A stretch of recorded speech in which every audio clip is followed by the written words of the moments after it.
तुमच्या जाहिरातीसाठी एक संधी मोठ्या प्रेक्षकांपर्यंत पोहोचवा. व्यवसाय असो किंवा इव्हेंट, विकासनामा सोबत जाहिरात करा. स्क्रीनवरील नंबरवर आजच संपर्क करा.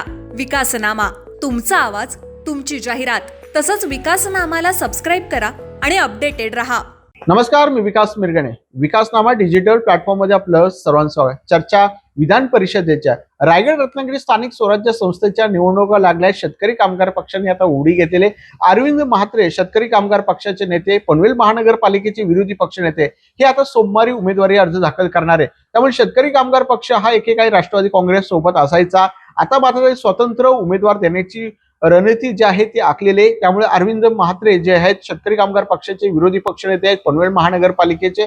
त्यामुळे आक्रमक, अभ्यासू, सध्या पनवेल महानगरपालिकेच्या विविध प्रश्नांना घाम फोडतायत. अशा दृष्टीने शेतकरी कामगार पक्षाने अरविंद म्हात्रेंना मैदानामध्ये उतरवण्याचं ठरवलेलं आहे. सोमवारी रत्नागिरी मध्ये जे उमेदवारी अर्ज दाखल करतायत, जोरदार राजकीय शक्ती प्रदर्शन जे आहे ते अरविंद म्हात्रे करणार आहेत. एकूणच काय, अरविंद म्हात्रे सध्या पनवेल महानगरपालिकेमध्ये ठाकूर परिवाराला असेल, प्रशासनाला असेल, या लोकांना घाम फोडण्याचं काम करतायत. अशा दृष्टीने आता मग एक स्वच्छ चांगला प्रतिमा देण्याचं काम शेतकरी कामगार पक्षाने केलेलं आहे.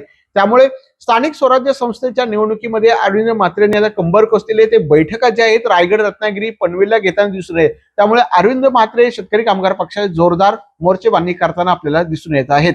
धन्यवाद. तुमच्या जाहिरातीसाठी एक संधी मोठ्या प्रेक्षकांपर्यंत पोहोचवा. व्यवसाय असो किंवा इव्हेंट, विकासनामा सोबत जाहिरात करा. स्क्रीनवरील नंबरवर आजच संपर्क करा. विकासनामा, तुमचा आवाज, तुमची जाहिरात.